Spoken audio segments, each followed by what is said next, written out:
And I'll get more specific, but everyone understands this is an all-day workshop. I know some of you can only stay in the morning to hear the lecture, but the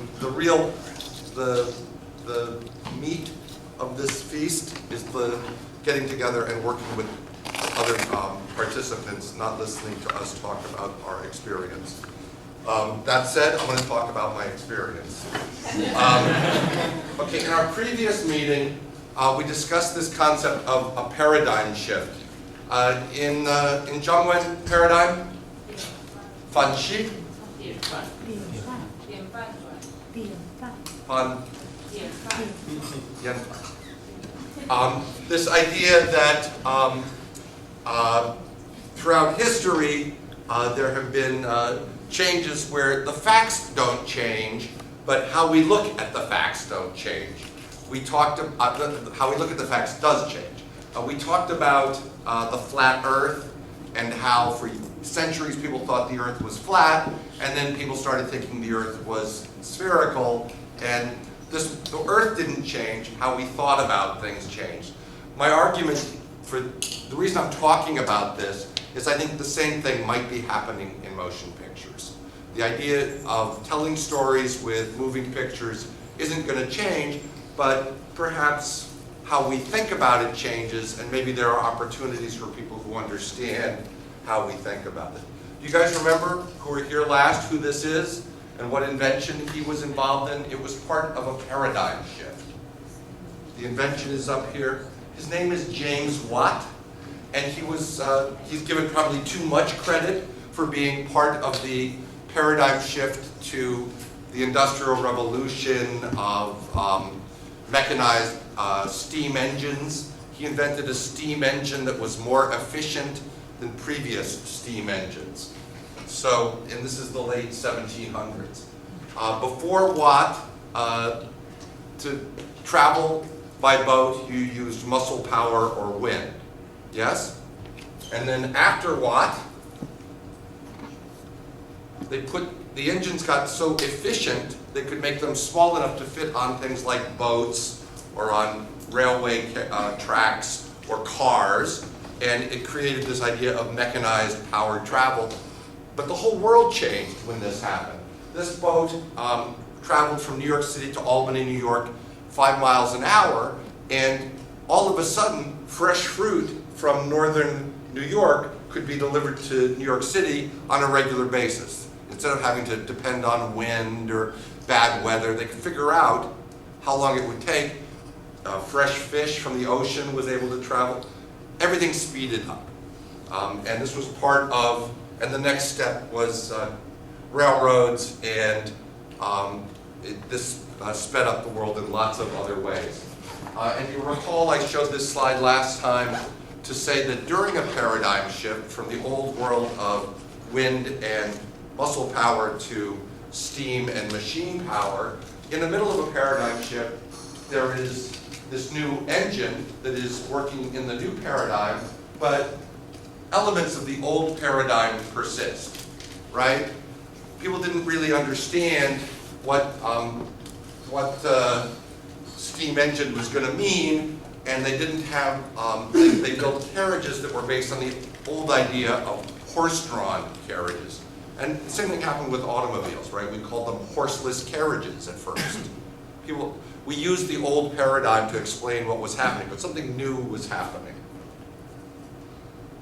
Okay, today, and this is, I'm just trying to give an introduction here, a little recap, but today we are talking about this paradigm shift with the new devices that we carry with us, right? And we're going to talk, there are 6 more of these Saturdays planned, 1 a month, to talk about what sort of stories are going to work and how do we write stories for these new devices. But today we're going to talk about apps, or APPs as they're called here, and big data, and those are tools that filmmakers can use to improve, among other things, how to identify who might like your film or your motion picture, and how to reach them. Okay? So we're talking about some of the technology associated with this paradigm shift. If we were talking about the steam engine, we'd be talking about what sort of carriages you should have for a steam engine, right? Does this make sense? We're talking about the new technology and what it means. And I don't think everybody here should become an expert in this, but an understanding of the new paradigm and some of the tools will help filmmakers. And we are fortunate to have some business and technology people here with us. Technologists, raise your hands. Anybody here working in technology or business? Oh, go ahead, identify yourselves, right? And we have filmmakers. Guys, turn around, you technologists. Why are the technologists in the front? Because filmmakers always sit in the back row. Filmmakers and people who are interested in cultural industries in general. Yeah? So we're going to try and mix it up and put some technologists together with filmmakers. And again, the lecture part is a lecture. My words are incredibly valuable, but what the meat of this is going to be what you guys do together. I expect we're going to hear some things about Netflix today. Yes?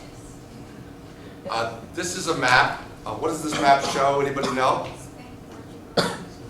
Yeah, why is Spain? What's going on with Spain, Portugal, and Italy? Oh, look, there's a little. What's going on here? What are we looking at?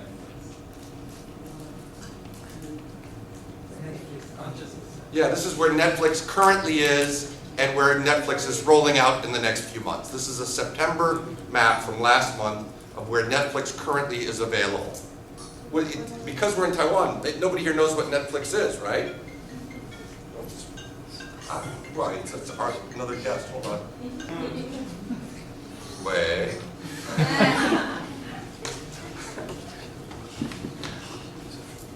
Maybe Chris will go show you. Are you at the Polliner restaurant? Are you at the Polliner restaurant? Chris will go out and get you. Jamie is at the Polliner restaurant. Chris, who is a graduate film student, will come and meet you in 30 seconds. Okay. Bye-bye. I'm going to ask when she, okay. Hello. Ni hao. Netflix is about to roll out. Thanks for coming. So we just raised hands for who's a technologist, who's a filmmaker. We now have in the room, not to call them out, lawyers, people who understand the legal business, lawyers. Okay, we're talking about this paradigm shift, and Netflix is part of it. And I think we're going to talk today further about Netflix. But let me just, to get some terms out there, some of the language we'll be using started. Let's talk about Netflix. What is Netflix?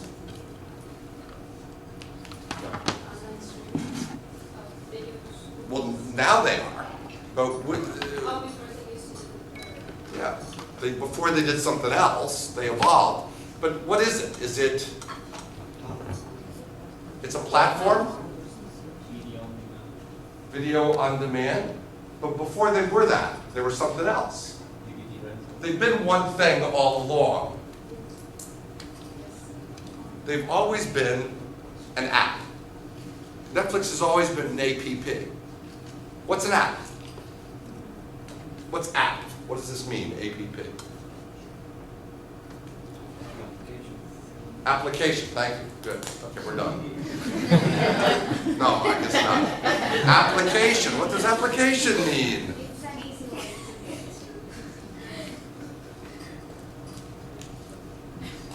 get. Technologists.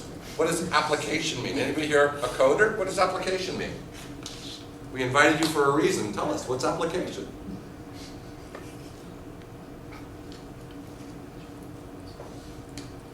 Is an application an operating system? What's an operating system? Well, now I've got two things going. Operating system. I am using a Mac, right? Every Mac has an operating system, right? When you turn the computer on, there is foundational software that turns the computer on, but then I can choose to put other things on my computer. Microsoft Office, right? Yeah. What else do you have? Facebook, Netflix. These are all apps. Applications are computer programs that run on top of an operating system, okay? Your phone also has an operating system. The Mac has a mobile phone operating system. Got it? Android has one too. When you buy the phone, it comes with that, but then you download programs that run on top of them. All of them are apps. I'm saying that Netflix is an app. It does things on your computer for you, right? The things it's done has changed over time. The functionality of the app has changed since it was first invented. Do people understand this? When it was first invented in 1997, it was an app for ordering what? What could you get in 1997? DVDs. There was no streaming of long-form content. When was YouTube invented? Does anybody know? Around the same time. Yeah, around the same time, 1995, the very first video on YouTube. There was not really streaming of, computers weren't good enough, systems weren't fast enough, so they weren't about delivering content movies online. All they were an app for ordering DVDs online. Do you understand? They would mail you. Did you ever do this? How old am I? I'm ancient. This is what it looked like. They used to send you those red envelopes. Yes. So how did the app work? What was the app that they had back in the day? What information did they need from you to send you by mail a DVD? What information did they ask you for to fill in? Address. Credit card. Yeah, your address and your credit card. And you put that in. They had fields that you typed in, blank spaces, and then they put that information somewhere in a computer, and then you could click on movies you wanted, right? And they would send you a physical DVD and bill your credit card. It was a very simple app.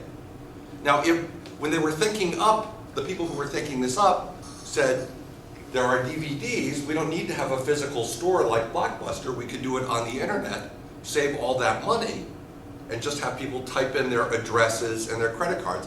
And it was an app. Does everybody get this? Yes. Okay? And it was a revolution, part of this paradigm shift in filmmaking, but it was done from your home or office computer. Most people weren't doing this from mobile devices, because mobile devices didn't exist that didn't. It was the very beginning of mobile devices.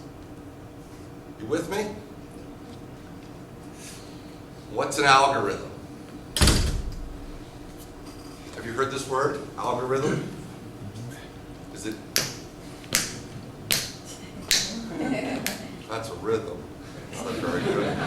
What's an algorithm? What's algorithm? Technologist, you're on the spot. Maybe you take a black box and you put in something in it and the computer and generate some result for you. So you put in stuff and stuff comes out the other side. Yeah, but with some analysis. There's something going on in the black box. Yeah. Okay, technically, it comes from the name of a 8th century, he's from Baghdad, I think it wasn't Syrian though. Al-Khwarizmi, I think was his name, algorithm. I think it comes from a guy who said that, he also invented algebra, was part of inventing algebra. It's a procedure for accomplishing a job. Technically, algorithm is a process. In Zhongwen, process, procedure. In Espanol? In Hebrew? Process, procedure.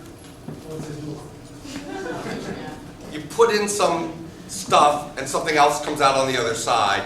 A procedure for dealing with it. An algorithm for cutting my lawn is I start near the house and I go around the tree this way. It's a process, a procedure, right? In computing, we have data like your address and your credit card, and you can write an algorithm that says, take this information, right? If he clicks this movie, send him this movie to that address. Do people understand what I'm talking about? An algorithm is a process for taking data and getting some result. So what would an algorithm for getting your address for Netflix look like? If you wanted to put in, what steps do you need? If you're trying to break it down into steps, like I start at the house, what's the first thing you see when you have a web screen for Netflix back in 1997? Type in your address, right? Here's the field, what's your name? They still do it all the time, right? Type in your name, address, right? Yeah, credit card, just the information they need, right? Then click on the movie, and they take all that data and they send you at the other end, there's an instruction that comes out to some guy sitting in a warehouse, send Randy this video. It's a lid.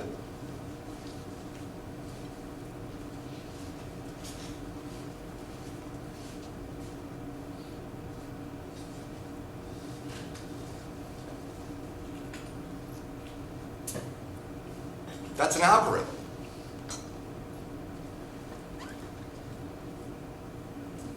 Is this making sense?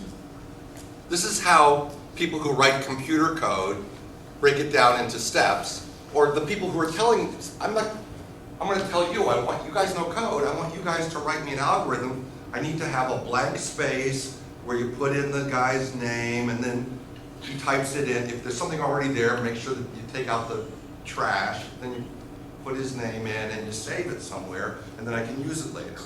And I have to be able to explain that to somebody who writes computer code, right? We're visual thinkers. There's another way of doing this. This is called, does anybody know what this is called? This kind of diagram that just disappeared? Flow chart. Yeah, flow chart. This is another way of representing an algorithm. You with me? Does this make sense to you guys? This is what we're talking about today, this kind of stuff. Thanks. Guess that box, I think. Got it.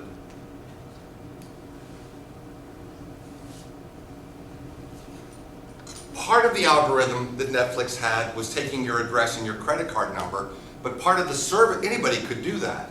Part of the service they offered was recommending movies that you would like. They would keep track of movies. They had a rating system, and you clicked, I like this movie a lot, and it would keep track of that information.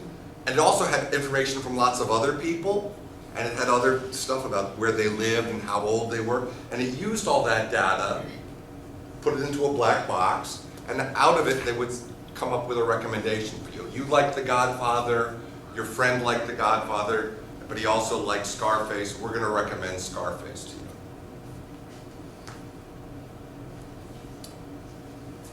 So Netflix was an algorithm for collecting your information, credit card, your address to mail you stuff, but they also had a screen that would recommend new movies to you.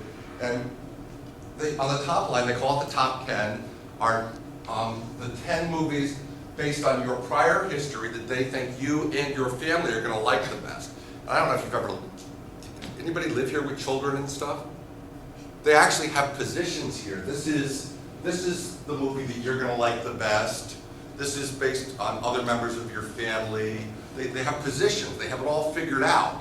Their algorithm is very sophisticated about what you're going to like. If you live by yourself, these are all similar, and this is maybe for a different time of day, but things you also might like, or a different genre. They've got it all figured out. That's their algorithm. They take data about you that they're able to collect, and they put it into their black box. And in 2006, they offered $1 million prize for people who could, like these guys in the front row, who could come up with an improvement that would make people like their recommendation engines more.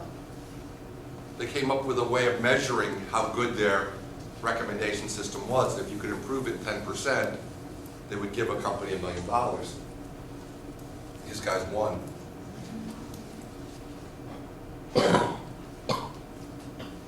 These guys used big data, right? That's what they were doing. They came up with an algorithm to use all the data that had been collected about movies, people's preferences, and for filmmakers this is hugely important because people are discovering movies that they wouldn't have heard about before because Netflix is recommending it. It's making it possible for somebody like me who's made a tiny little movie and doesn't have a lot of budget to get to the person who's going to love my movie.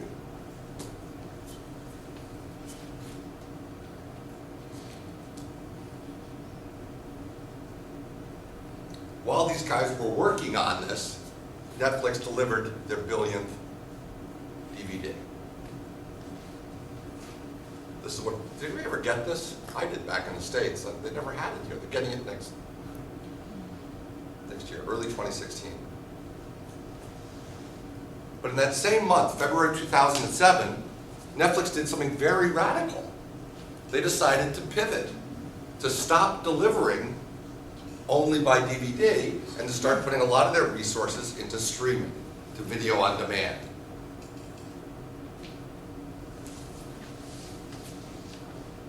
This is very radical. They're making lots of money in the old world, but they're starting to pivot to the new world. People thought they were crazy.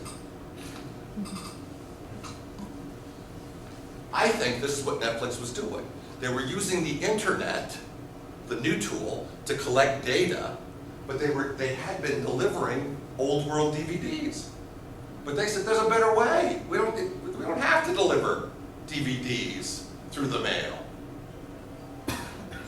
They were one of the first companies in the movie business to say, let's go all the way into the paradigm shift. Let's start streaming on the internet. The technology's coming. They were right. In 2010, everybody in the world suddenly decided we don't need DVDs anymore. We'll do streaming.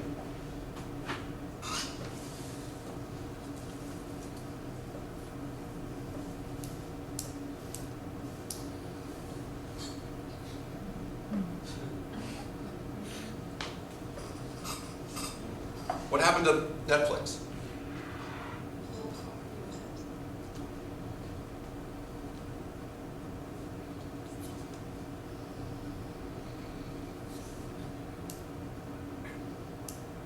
Everybody see what's happening? They're adapting to the paradigm shift. Blockbuster didn't.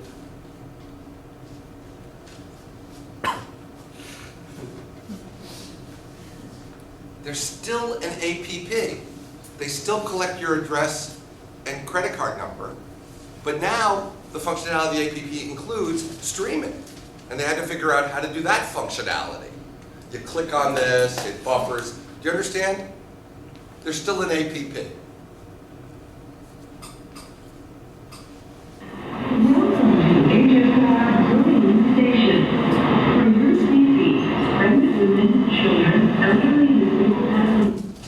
Now, I'm not sure we're there yet. They're not high-speed rail yet. Maybe they will start streaming virtual reality or content that's interactive where you can touch the screen. But Netflix has been pivoting and adapting their APP to this new world.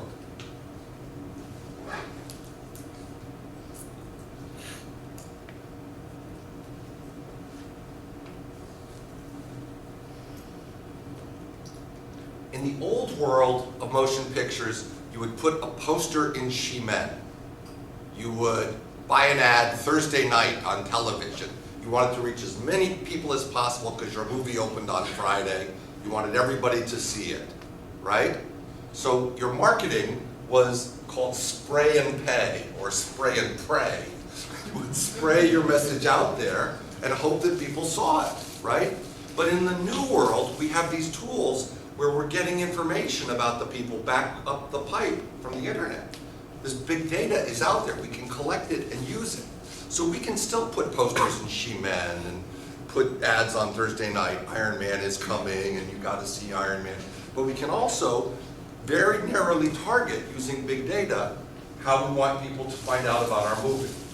So in this new world, it's perfectly all right if you've made your movie for a small enough budget to identify you're going to love my movie and you're going to love my movie and I'm going to send messages only to you.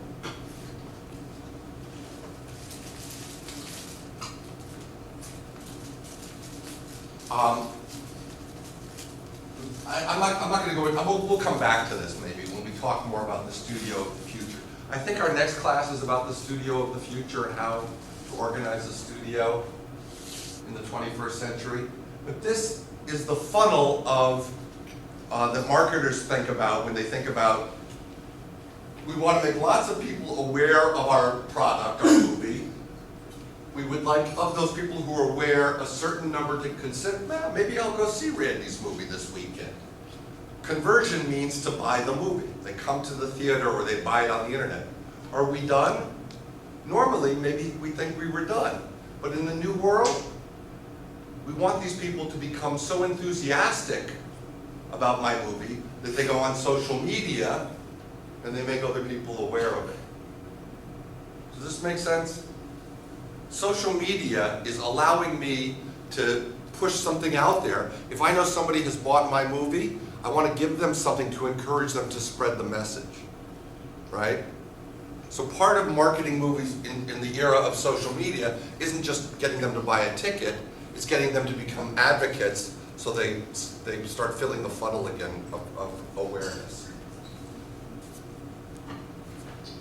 Almost done. In our last class, we talked about the first kiss video. We talked about how maybe if you want to get an audience on the internet, you don't push an ad out at them. You make a story that's about them that they might want to share with their friends.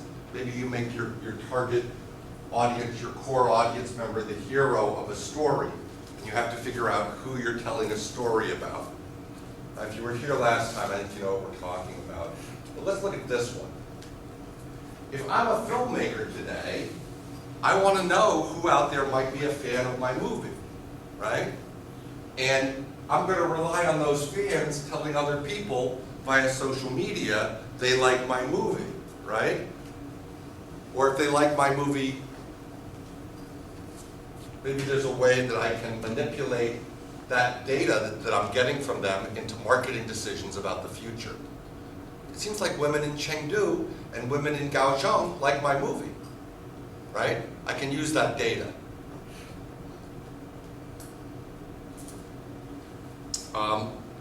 One of the things we're going to talk about is what sort of data is relevant. And I took notice about 5 or 6 years ago when this guy Ross Dawson said that we're going to start using information to market movies that we haven't had access to before. He said we're going to market things based not on what people have liked before, which is what Netflix was doing. We're going to do even more specific kinds of marketing. And he listed 9 types of context that might be useful for marketers. When people are using mobile devices, I know where they are, their location, what device they're using, what day it is, what time it is. I can even gather information about the weather. And all this information might be useful to me to market them a particular movie at a particular time of day. Does this make sense? This is the kind of stuff that we are gathering from the internet. And this, when we talk about big data, this kind of information can help us make marketing decisions about who to reach out to, when to reach out to them, what to recommend.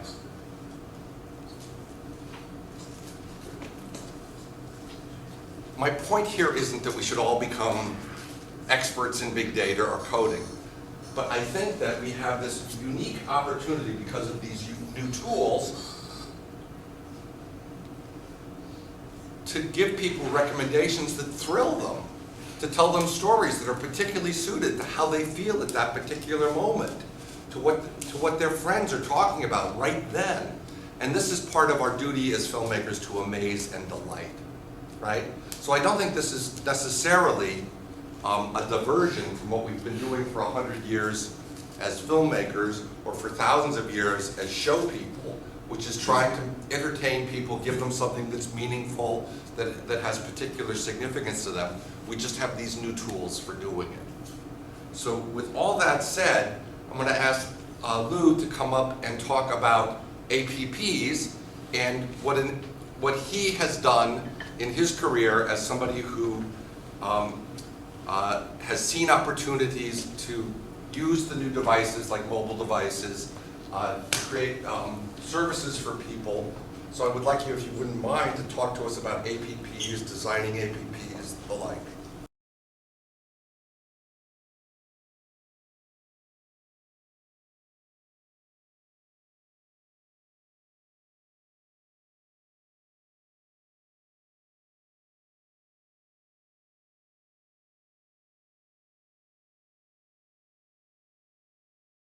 All right, real quick, how many people here are Chinese Mandarin speakers? I want to make sure. All right, so English, you guys, English is going to be all right most of the way. You're the minority, so it's all right. We're going English. So I want to thank you all for coming out on a Saturday morning and giving me the opportunity to talk to you guys a little bit. My name is Lou, and I'm the founder of Lulu Studios. And if you're the founder, you can somehow try to stick your name to the company name, so that's what I try to do there. Anyway, that's I try to enjoy there. So I've been in the app business for about 4 years. I worked in the Silicon Valley for about 1.5 years. Before that, did finance for 3, did marketing for 7. And so I'm telling you this because there's actually no tech background whatsoever. I don't know how to code. I don't know how to use Adobe Illustrator. I can't do my own graphics. But I'm telling you this because as a non-techie people in the crowd, if you've got a good idea, you can do it too, right? Just hire the right people. Got to organize your ideas. And so when Randy asked me to come speak to you today, at first it was going to be app production, the creation process, and I was trying to think about how maybe I can go into functionality specs, get a little techie, try to get to the techie part, but I realized that most of the time that we spend as app developers is in the beginning. The part about organizing our ideas, right? Asking the right questions, trying to develop the ideas, the storytelling, and this is just for apps. This is for a lot of entrepreneurs I talked to today. And so, if you have a 6-month timeline for an app release, probably 2 months of that is the coding, and the rest of the time is just speccing out the details and building value in the idea, tearing down the idea, building it back up. But when you're talking about actual coding, it's actually the least of your worries. And if you don't code, just hire somebody to do it for you, and that's what I do. So I'm a one-man show. I outsource my coding, I outsource my UI, user interface, user experience, my GUI. GUI. Graphics user interface, I apologize. So it's And in German? GUI? GUI. I don't know. We all just kind of say that. So 那是美术嘛，就是那个图啊，对。So and for user interface and the user experience, that stuff you can pick up if you do it enough. You can pick up, you can read. But the coding part is a little tougher. I tried taking a class in Xcode or Java, and I gave up after like a week. And so I leave that to the experts. All right. But anyway, so just today's talk mainly, I wanted to talk about developing your ideas, building value in your ideas. How do you analyze your ideas? And we all have ideas. So maybe if you want, you can take out a piece of paper now, right? Pull out a pen, and if you have an idea in the shower or when you're talking to friends over a drink, you're like, man, this would make for a great app, or this would make for a great business idea. Maybe jot that down. And as we're going through this PowerPoint and we hit some of the questions, you can kind of see if you can answer some of the questions I'm going to bring up. And if I'm always pulling it, so this will be a good exercise if you can kind of tear down your ideas too. So the main 3 things that people tend to ignore when they come up with an app idea, right, is the problem, right, the target audience, and monetization. These things seem really obvious. I mean, when you put them up there, right? And you're like, of course I'm going to think about who I'm going to try to sell to or how I'm going to make money. But you'll be surprised when people come up with an idea, they get too excited, right? Or they'll be like, man, I want to push this new technology. Like, for instance, I can make up an example right now. You're like, hey, I want to make a YouTube for movies and film, right? This might be something a film major might come up with, you know. But you'll be like, that's solving no problems because we already have a bunch of platforms like that, right? The target audience, you know, they're film watchers, they're doing the same thing. Monetization, how are you going to make money? People are so used to getting things for free. So I just want you to, you know, these are questions that you gotta hit every time you have an idea. So we're going to go through each one and talk about each one specifically. And I'll try to keep this within the 20, 30 minutes that I've got. So first of all, I'm going to talk about my product. I'm going to take about 3 minutes to talk about it because I'm going to bring it up as an example about you know, how I hit each of these questions, how my ideas kind of evolved as I discovered these 3 points. So real quick, my current product right now is called Get Hsin. And so translate that's get married, right? So it's a business-to-business app, B2B. It's a little bit, I guess there's a new term out now called B2B2C, right? So business consumer. So it's a tad more B2B2C. But it's a wedding app, photo sharing app. And it is targeted for the glamour shot wedding studios that we have here in Taiwan. How many people, can I ask this, like trying to get the single people, how many people have taken wedding Hsin shots out in Taiwan? How many people, anybody taken wedding photos here before? I read only. Irene. Everybody else here is single except Irene.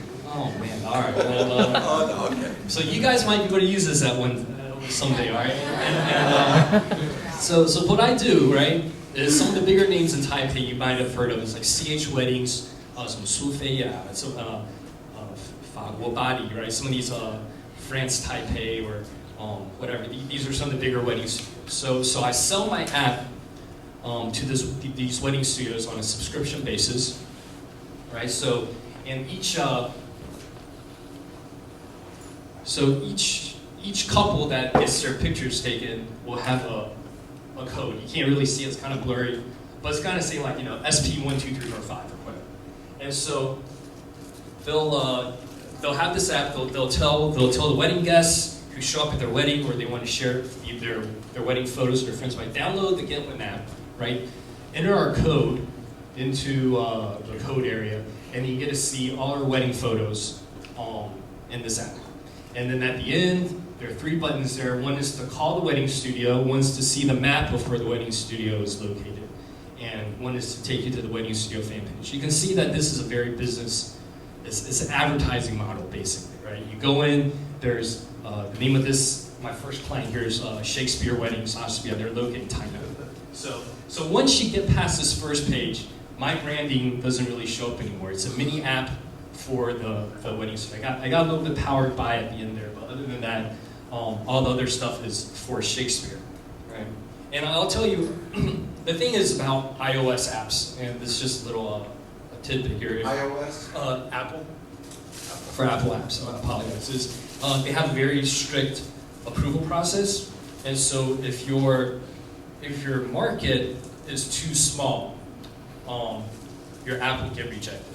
So it will be really difficult for me to make an app specifically for Shakespeare because they'll be like, you know, their market is just their customers only. It's going to be very limited. So to increase my chances of and my workload actually of getting approved, we made it into a platform where you know it's used across the board for all wedding studios. So. Anyway, and so within the app, there's a small Instagram function also integrated into this. So this is the part where you have to kind of find the balance of a business-to-business app and try to work in the business-to-consumer, the end user. You got to find the balance when you're designing an app. So this is for the people who show up at the wedding, right? And in the States for a while, it was really popular for people to leave disposable cameras around the wedding. And they're like, hey, snap photos for us, and then once you're done, leave the cameras on your table, and the bride and groom will collect it, and it'll be like a good documentary of, you know, what was going on at the wedding. So with this app, the camera share, you go in, you can take photos. Everybody who's logged into the same album, you take photos, and there's a live stream that comes in, and all the photos from 20 or 30 people using the app at the wedding is collected and streamed into the app. So basically that's a general gist of the app. Version 2 coming out in mid-November, and I've designed a Tinder-esque app. Do you guys know Tinder? Or it's kind of it's a meet a friend app. It's kind of shifted into a hookup app now at some point. But I designed a Tinder app function where singles can meet other singles at the wedding. So we're trying to get people married here because yeah, that's anyway. So that hopefully that'll catch on. But so like I said, so there's three things that we mentioned before. Let me go back to that slide right there. So the problem, the target audience, and monetization, right? So what did I address? And I'll tell you, these things will constantly change throughout your development process with any idea that you have. The problem will change. The target audience, it's going to change. My target audience actually changed twice, right? Because of my monetization, I couldn't make money off of the wedding guests, so I actually decided to make money off the wedding studios. And then, so from there, I had to change my target audience also. And we'll talk about it. I mean, as your ideas, there's nothing that says that your idea is locked down, right? And you got to really be able to adapt and ask. When you ask yourself the right questions, that's not going to be such a difficult thing. So the problem we solved is that I'm helping wedding studios increase their revenue, increase cross-selling, right? The target audience is obviously the wedding studios. Monetization is I'm selling them, each code that I'm selling them is about 300 NT, about $10 US, right? I think I have time for a side. Let me give you guys a... I'm sorry, $10 for each wedding that gets uploaded by that studio. For each code that they get, for each couple, Yeah, each couple, it's $10. $10 US. Right. It goes directly to you. Yes, correct. Right. Usually, if you sell, and this is something else you can add. So if you sell an app on the App Store for 99 cents, 30% goes to Apple. Right. So if you can somehow try to bypass that, so my app is free, and if you can bypass Apple, right, and you can go through directly on a B2B model. So how do you make the wedding studios aware of your service? You're not on the Apple Store, you go to them directly? Yeah, I knock on doors. Yeah, and I talk. But my app is on the App Store, but it's free, right? Anyway, so the way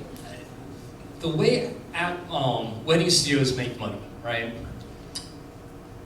This is interesting. I'm just going to share real quick. So they charge about $2,000, 6万块, right? To probably like 十几万. So that's like $2,000 to about $4,000, $5,000, $6,000 a month for these glamour shot photos. They take you out for a day. You guys haven't done it, but you probably know what I'm talking about. Take you out for a day.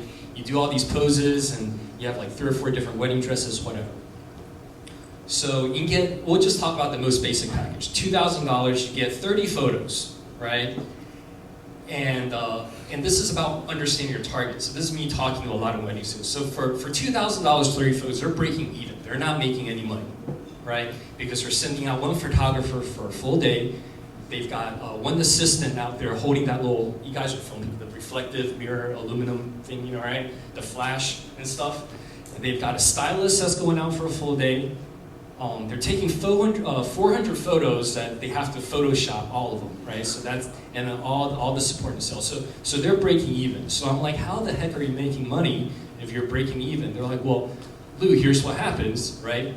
Because of digital photography, we're taking 400 photos and we Photoshop all of them because we want people to pick more. So we're spending time, and so out of 30 photos, at the end of the day, once you start, they sit you down and you start going through your computer and you're killing off photos you don't want, trying to make your $2,000 30 photo quota.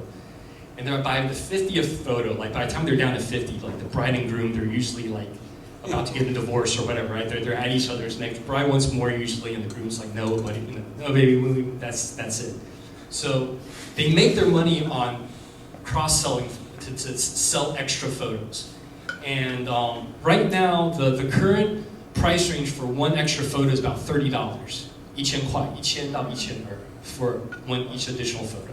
So if they pick an extra 10 photos, that's an extra $300, right? So $2,000 are breaking even. And then so at the end, they're like, you know what? you got the 30 photo package, why don't you just go ahead and buy 50? You know, that's it. It's worth it. You spend all that. So they make money out of that. So this business model change for me is because I'm like, hey, look, for $10, I'm giving you an app, right?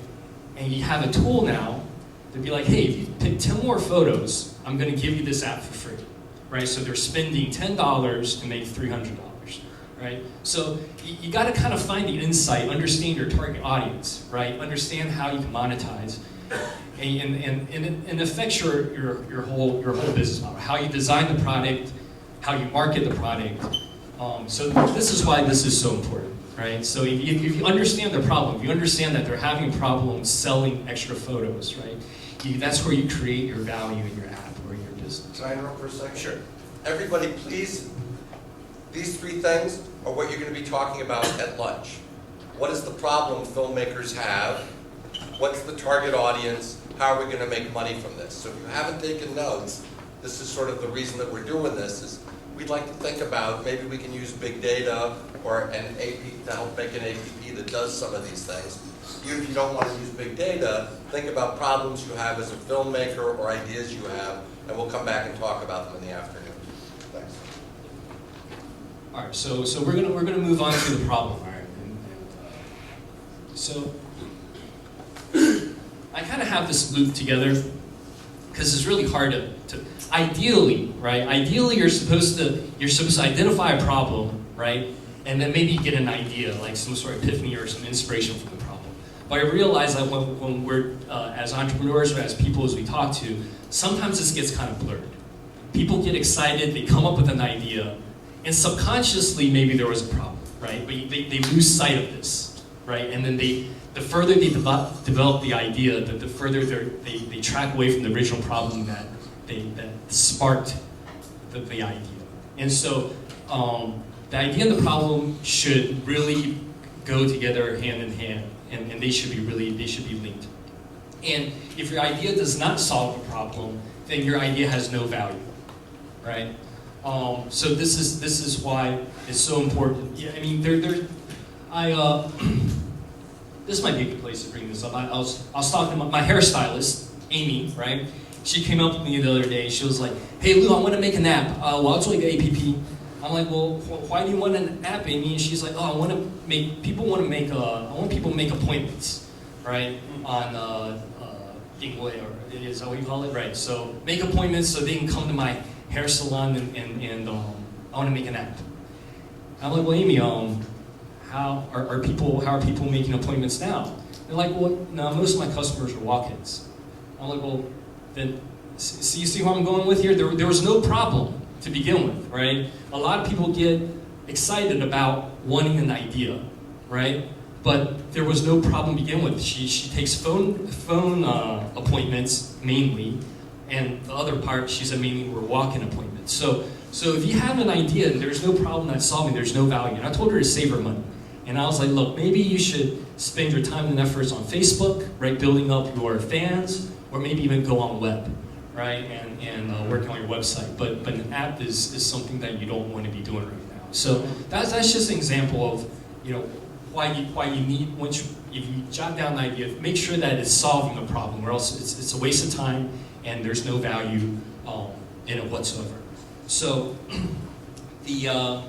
and that's something else I'm trying to tie it into filmmaking, but for filmmaking and for people in the arts creative world, I think a lot of you guys get your inspiration probably from life experiences, right? Books you've read, maybe, I'm guessing, but and people you've met, current events, stuff like that, and that's where you get your inspiration for your work. And as an entrepreneur, or if you're developing an app, I think you should be gaining your inspiration from problems that you see in the world, right? That's where your inspiration will be coming from. So whenever you, and I take notes all the time, mentally. Every time I run into a problem or see a situation, my brain is just tuned to work of, man, what can I do to make this problem? And 9 times out of 10, once I hit those 3 problems, it's usually at the making the money part, right? It's like, forget it, I'm not doing it. So, but always analyze your situation, and always try to find a problem, and see if you can find a solution. Have an idea that can really that can really solve a problem. So there. So like I said, you got to identify what's the issue or problem, right? And like I said before, if you can't identify the problem, you can't design a solution, right? So once again, in the afternoon, if you got an idea, right, make sure that the idea is addressing the problem at hand, and you don't get sidetracked too much. Because really, I really do run into so many people who, and you can see the excitement in their eyes, right? They get super excited, these young entrepreneurs. Like, Lou, I got a great idea. And at the end of the day, you're like, it's not solving a problem. One more example. This is great. It's a great idea. The guy was like, hey Lou, we've got an idea of psychiatric consultation, right, via Skype or Skype-esque service. So people who don't have time to go to, leave the office, they can have a psych evaluation or a counseling talk online with a psychiatrist, psychologist, right? And this all can, and they're still going with it, right? But the problem is in Taiwan, the healthcare is so good, right? They said they want to charge 1,500 an hour for a talk, right? But if you go to a shrink in Taiwan, it's going to cost you like 150 or 200 NT to see a shrink because the healthcare is so good, right? What do you call it? 健保费, right? So 150, 200 块, right? So the problem in the States is working because healthcare is expensive, right?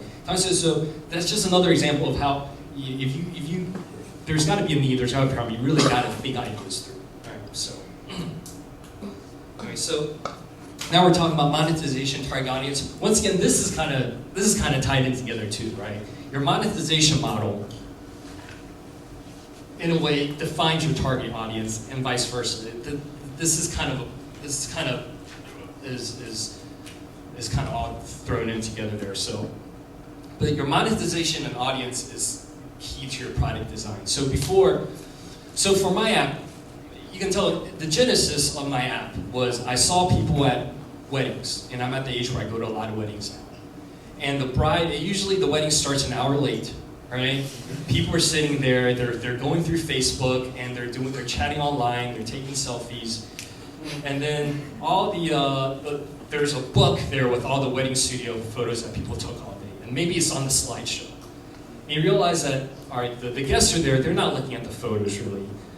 The bride and groom spent all this money taking photos, but it's just going to be sitting in the closet the rest of after the wedding, right? So the original idea was, hey, this could be an app for wedding guests to come in for wedding, for bride and grooms to share their wedding photos. But as you can see, when I hit the first question of monetization, I realized no wedding guests are going to pay 99 cents or $1 or whatever to buy an app to see their friends' wedding photos. They'll probably just throw it on Facebook. So you realize that the monetization model right there killed the B2C model right there, right? And so then if I still bought into the idea, that's why I was like, there's got to be another way, and that's how we shifted to charging the wedding students. So it's a constantly evolving situation, right? It's an evolutionary process, right? And so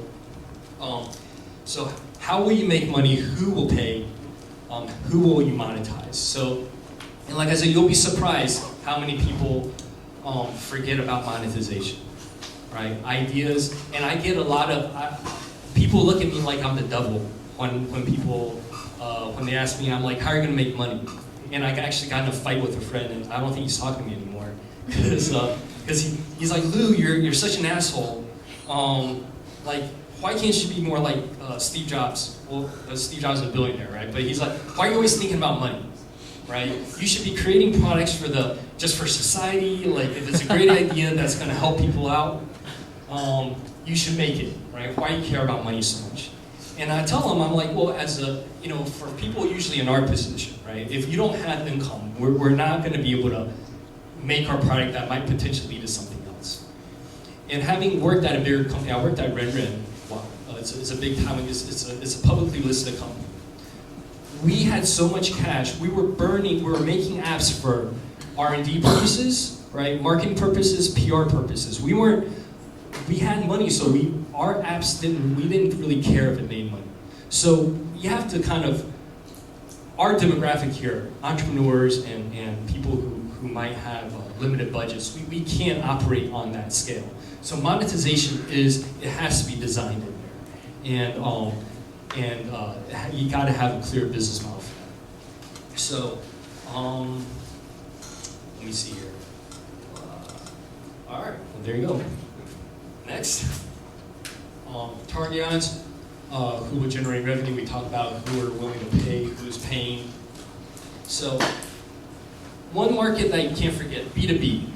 That's something that I really, a lot of people when they're thinking about app ideas, they really skip the business part. All right, because it's not very sexy. Most people that I talk to, their ideas are directly to the consumer. And the money is not, the market is a lot bigger, right? If you go a step upstream in the whole, like, instead of serving millions of potential wedding people, right? People getting married, there are about 1,000 wedding studios in Taiwan. So I'm already one step up. So my market, it's a lot more manageable, right? And if you forget it, if I'm thinking about expanding into China, that's something it's just going to be so hard to try to get millions of people trying to get in and trying to buy your app versus just attacking the bigger wedding studios. So the B2B market is something that I think a lot of people are churning to now. And one thing that I read the other day, and if you think about it, it's a lot easier. They said for B2B, right, all you have to do is you have to prove your value for B2B. All right, that's all you have to do. It's a lot easier. And they said that for a B2C relationship with a client, you have to somehow get an emotional response from the customer, which I think is a lot harder to do, right? And if you think about it, it's kind of true. All you have to do when you're selling to a business is provide value. I am giving you a $10 product to help you make $300, right? I have to sell this idea to my wedding studios. And that's not a hard idea to sell. If I was selling to the bride and groom, right, I have to say a lot more than that, right? I have to be like, look, you might have some friends out in Canada or US or whatever, you're here in Taiwan, and you're trying to, you spend all this time taking photos, you want to share a happy moment with your friends. I mean, the story can go on and on and on. And so the B2C market is tough. So that's why B2B is something that I think I really encourage people to try going that route as much as possible. So that's something that should not be ignored.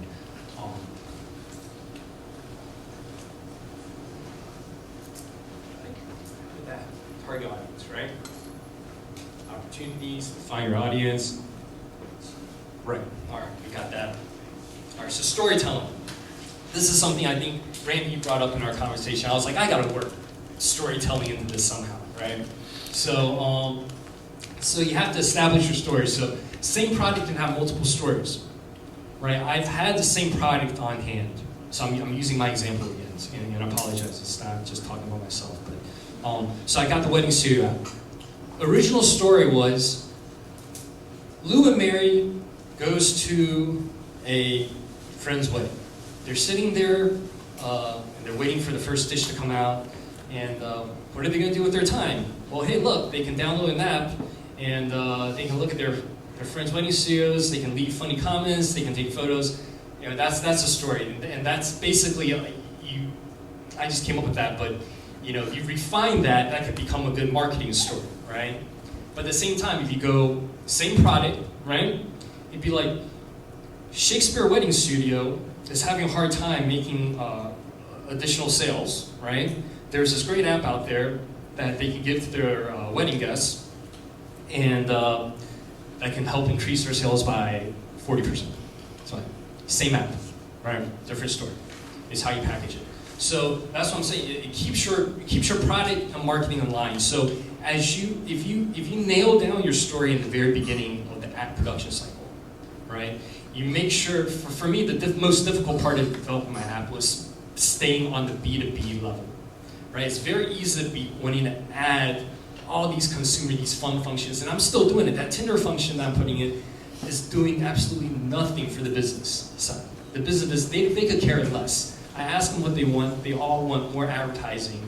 They want more promotional stuff. And I'm trying to find the balance. I'm like, look, you don't want, consumers are smart, right? You don't want to douse them with all these logos and stuff. So you got to find the balance. So, but if you get that story, you stick with the wedding studio story. You got to try to keep your product in line, because your story meshes your target audience and business model, right? So once again, make sure that story you keep your business model on that story, right? You can't deviate from that, or your product's going to be a mess. Your business model is going to be a mess. When you start pushing and people are asking you questions, and I'm talking wedding studios, and you can see them zone out. When I mentioned the Instagram function, which I thought was great, they could care less. They're like, go back to the whole part about them calling us directly from one button, right? Because they don't care. And so you got to make sure that your product is designed for your target audience. All right, so that's that with the 3 questions, right? And I'm going to jump real quick. I'm going to hit on a few things. I don't know how I'm doing on time, but some of the misconceptions and myths, right? That as an app developer that I run into a lot, and now we're stepping away from the idea a little bit. So the first thing, like I mentioned before, with my hairstylist Amy, was like, do I need an app? All right, and maybe my definition of app, I was really hoping you wouldn't call me when you're asking me what an app is, because I don't know if I could tell you. But when I say app, I'm talking about native applications, right? In the iPhone and Android devices. By native, what do you mean?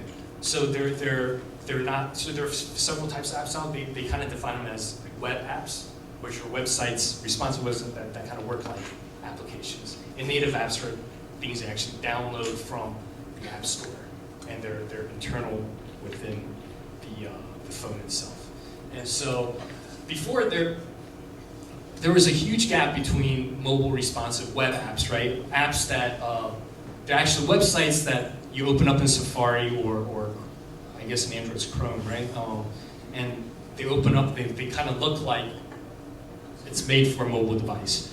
There used to be a big gap in how they can be used. You couldn't access your camera before, right? You couldn't access your accelerometer. What else? You couldn't do location-based services. You couldn't access your maps, right? But now that's all written in. So you can actually do all that with a lot of websites now. So first thing you ask, because web is a lot cheaper, right? Web is cheaper, it's faster, right? Because when you develop an app, you have to develop for both platforms, right? Android, basically Android and iOS. I rarely know people who do Windows or even BlackBerry. Those things we just let those go, right? So you're saying that if you're going to download to the operating system of a phone or a mobile device or a computer, you have to do it for the Android, and you have to right. It's 2 different languages, and it's expensive to do that. Whereas maybe if you're just doing something on the internet, people aren't downloading. Right. It's to not their platform device. specific, right? It just sits on the web, and they access it from their device without downloading Just a it. browser. That's right. cheaper for you to develop. Right. You develop one browser. It's basically a website, right? You develop your website, right? And for Facebook, even if you open up Facebook now and you go through the browser, it doesn't look like everything's all shrunken up, and it doesn't look like, oh, it's tiny. You gotta pull out. So if you go to Facebook on the internet, it looks like you've downloaded the Facebook app. Yeah, it's not going to More be and smooth. more. More, It used to right. be very different when you went to the Right. web and you had an app. So now they call it responsive web, right? But they're doing so much better now that it's actually the advantages of having a native app is actually you got to kind of weigh it, you know. And there's still advantages. You can do push notifications, right? Those annoying pop-ups that pop up. That's native app only, I believe. If any of the tech people want to correct me on that. And for my photo app, there was photo editing, right? There's some effects that you can do, filters and stuff like that. I believe you have a much harder time to do that on a web app. So it depends on what functions you want, and so that's why why do you want an app? You gotta understand that question. And one of the questions they always ask is, do people want your icon on their home screen, right? If your market, like if my hairstylist, I don't want a magic, that's where I go get my haircut, magic hairstyle. Because home screen real estate is actually it's actually kind of precious now, right? People don't want their home screen all cluttered up. So do people want to have your icon on their home screen, right? Do they want to keep it there, right? So these things, and so mobile web is often the better option. So just keep that in mind, right? Because I think a lot of people want to jump on, but app. But maybe they should be like, oh, mobile app, right? Because there is another way to go. Let's see, there was something else I wanted to say here. But, well, you know what? If I think of it, I'll bring it up in the afternoon. Yeah, I have the acronym, right? So scalability. Don't outscale yourself. There's some. What does scalability mean? So being able to scale, right? Being able to. From going from 10 people to 1 million people. Right. Some apps can't do that because of the way they are written. Well, that's the thing, though, right? Some people, I find a lot of people outscale themselves a little bit. If you can't, like for me, I'm looking at Taiwan market only, right? And I can survive on Taiwan market only. When I was at Renren, in order for our business model to survive, we had to make our game a top 50 game, right? In order for us to break even. And I believe... Because you had so much overhead, you had so many people right, working there. Right. And so we had to scale. I mean, right you away. had to have millions of customers. Our marketing budget for 1 month was $300,000 US. Can I just insert a note about Netflix? When Netflix was working on the Cinematch algorithm to make their recommendation algorithm work, one of the big problems they had was scalability. They got something that could improve, if there were 10,000 movies and 10,000 customers, it could work. But with millions of customers and millions of movies, it was very difficult to get the data to process to make recommendations. Scalability means making it run in a bigger system. So one of the things you have to consider is how big is my market and what I'm proposing technically possible. Now, it isn't your problem to figure out that scalability is going to be a problem, but I want you guys to understand when you're talking to your technical people and they're going to say, how are we going to scale this? There are marketing issues about scalability, but there's also functionality. How do you make it problem? So I mean, I think one of my points is make sure you're I think for our purposes, right, and maybe make sure it can operate on a smaller scale. You're not dependent on it being able to scale for you to survive. I think that's my point, right? But in talking about scalability, I ran into a problem. I thought Get Hun, right, which if for you guys don't know Get, right, it's English, Hun is Mandarin, Chinese, right, but if you read it together, it's kind of Taiwanese, right? So I thought it was cute. But then after I came to name it and it's on the App Store, I'm like, crap, I want to expand to maybe the Philippines market or the South Korean market. I'm like, my brand was not scalable, right? So that's another problem, right? What's like Weixin and WeChat? Right. So now, right, you have to come up with another name. So make sure you don't have to scale it, but make sure you design your product, which I did not do, my brand. Make sure it is also scalable to a bigger scale if you want to scale. So anyway, so scalability.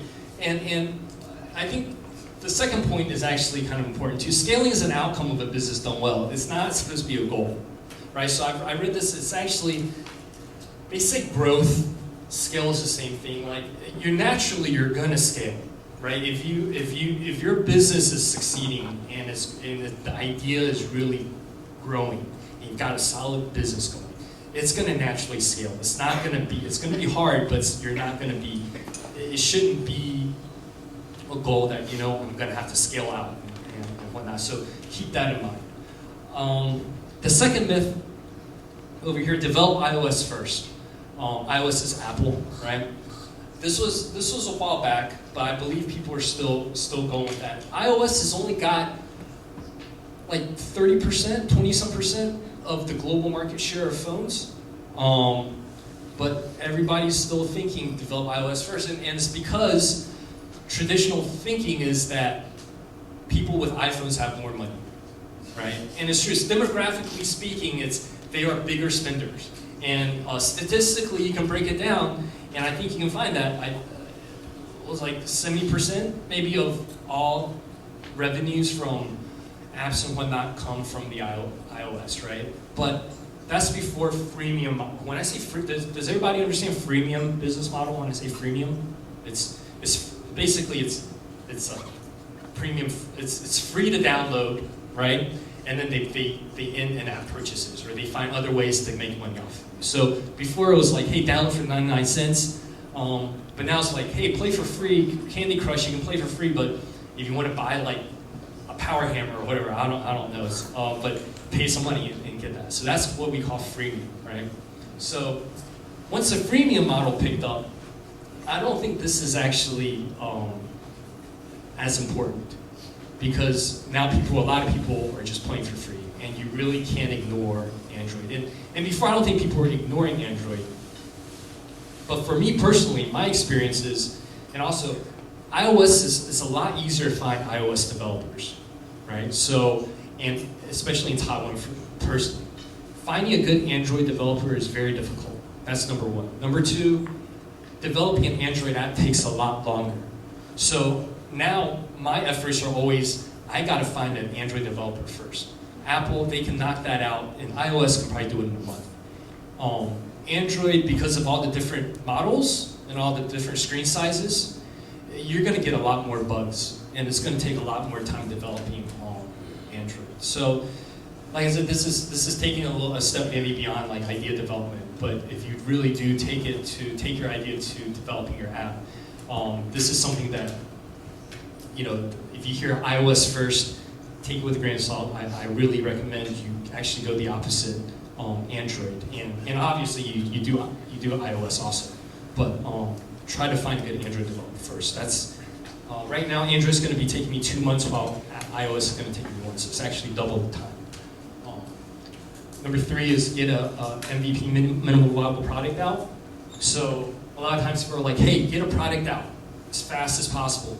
Get customer feedback. And I agree with this, but make sure it's very controlled. So if you have a buggy app, I think statistically shows that 80 or 90% of the people use your app once and they delete it. And people who, and statistics vary, but people who use, give an app a second chance or a third chance, I think drops down to 16%. So if you have a really buggy app, or an app you're like, I'm just going to try to test out the market, man, it's going to be tough if the first one doesn't go. You're going to have a really hard time getting somebody to download it again. So I would say, we used to launch our apps in like Nicaragua or something like that, some really small market, and just try to get a feeler out there. And for small developments here, I just launched my app to 2 different wedding studios. That's it, and I'm letting them use it for free. And they were my test market. And once I got all the bugs out, right? So don't rush with that.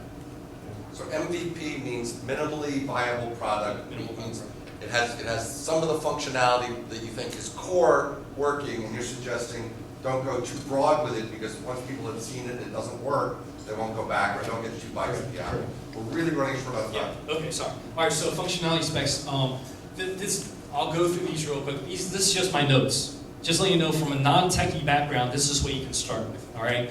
So I got sketches. Like QR code, login. It goes down to photo album. At first, it was going to go web and maybe even stream. So you're showing us what the screens should look like. You're drawing pictures of what you want the mobile phone screen to look like when people use your app. No, this was just an idea. I wasn't even going for screen. This was actually one of the first, I dug this up with my Moleskine. Like, this was one of my first little sketches when I was thinking about it. So this is just, what's my app going to be? You actually drew pictures Right. to help you think about it. Right. Well, what are the pictures? What are you thinking? I was thinking, yeah, screen's rectangles. I'm going to draw a rectangle. And no, I was thinking, like, we need a login, right? And goes in, maybe there's 2 buttons there, right? And so, but let me go to the second one, because this, okay. so and then it develops into this. You guys, this looks kind of tough, but it's not, right? I use a program called OmniGraffle where you can do it on like Word, whatever. And all you have to do is you get a clear picture of what your app wants to do, right? This is the menu. I have 1, 2, 3, 4, 5, 6 things in my menu. If I press this button, where does it go? This is a flow chart. Right, this is a flow chart. That shows the functionality of your app. Right. People enter at the top, and they have choices to make, and the choices lead them down various paths. Right, album error, whatever. You don't need any technical background for this, right? You just have to have a really clear picture of what your app needs to do. And if you mess around with apps enough, you kind of understand, what happens if you enter a wrong code, you're going to get album error code, right? And this takes some time, but this is stuff that you do before you give anything to developers. I mean, the actual coding engineers. This can be done. And then, once over there, then maybe this is when you're discussing your ideas with your graphics guy. I want my studio logo to pop up. This is their advertising, right? And it's going to have a percentage sign running. This is the bride and groom's name is going to go here. I want the studio logo. This is very rough, right? But I'm not the art guy, right? So, and then, hey, these are all my notes. Gallery view. Do I hide the tab on tap? Like if I tap these are things that you can really think out. And like I said, marketing background. This is stuff you guys can all do. Interrupt again? Sure. Filmmakers, is this a little like writing a script where you write out in words what you want to do, and then maybe you do a storyboard where what actually is in the frame? This is not dissimilar from the work process we use as filmmakers when we're doing what we call pre-visualization.